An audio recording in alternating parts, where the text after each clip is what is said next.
15 বছরে যেদিন বিয়ে করেছিলাম সেদিন থেকে বান্ধবীদের অবিবাহিত খাতার লিস্ট থেকে আমার নামটা মুছে গিয়েছে। 15 থেকে 20-তে যেদিন পা দিয়েছিলাম সেদিন বুড়ির খাতায় নাম লিখিয়েছিলাম। আর যখন 2 ছেলের মা হয়ে গেছি তখন মনে হয় চুলগুলো পেকে গেছে। বাচ্চাকে যখন মাছ দিয়ে ভাত খাবাই তখন মুখ থেকে বের করে বলে নাও মা মাছের কাঁটা। তখন বুঝতে পারি মনে হয় আমি এখন বর্তমানে বুড়িটা হয়ে গেলাম। হ্যালো গাইস, আসসালামু আলাইকুম। সবাই কেমন আছেন? আশা করি সবাই ভালো আছেন। আজকে মিনি ব্লগটা কে কোথা থেকে দেখতেছেন অবশ্যই একটু কমেন্টে জানাবেন। আজ পবিত্র শুক্রবার মানে জুম্মার দিন। আর জুম্মার দিনে সবাই যেহেতু বাসায় থাকে সবারই একটু আশা যে ঘরে একটু ভালো মন্দ রান্না হবে। যে বাবা সেই কাজ আমিও সেই কাজটাই করতেছি। সবাই যে কাজটা করে তো একটু ভালো মন্দই, বেশি একটু না সামান্য একটু ভালো মন্দই রান্না করতেছি। যতটুকু করতেছি এতটুকুই আলহামদুলিল্লাহ। যাই হোক গাইস, আমার ছোট্ট ছেলেটা যেহেতু অসুস্থ সে কারণে সে ঝাল খেতে পারতেছে না, তার মুখে ঘা হয়েছে সে কারণে। তার জন্য কিন্তু আমি আলাদাভাবে তরকারিটা রান্না করে নিতেছিলাম। সে যে মাংসগুলো খেতে পছন্দ করে সেগুলো বেছে বেছে আমি তার জন্য আগে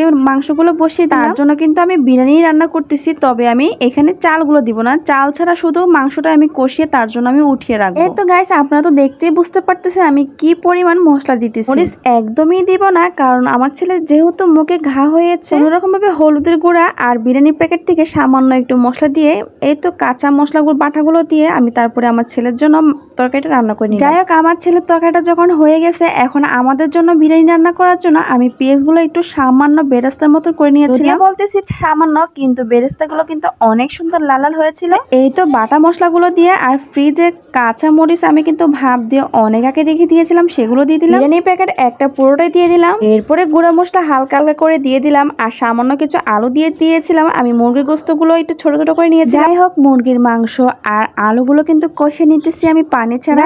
কথায় আছে না, অতি লোভে তাঁতি নষ্ট।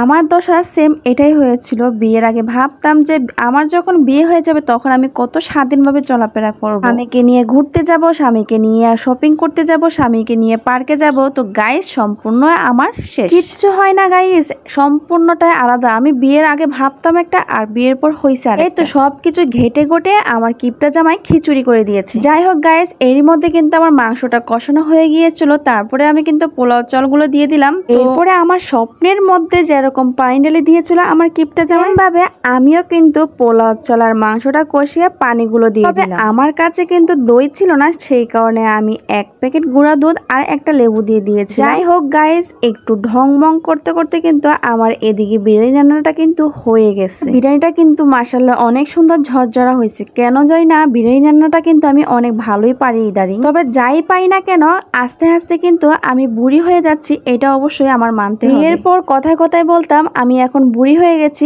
আমার যখন বয়স 20 হয়েছে সেদিন আমি বুড়ি হয়ে গেছি। তো আজকে মনে হয় বাস্তবে আমি বুড়ি হয়ে গেলাম। বাচ্চাকে যখন খাওয়াইতে যাই তখন আমি ভাতের সাথে মাছের কাঁটা আমি দিয়ে ফেলি।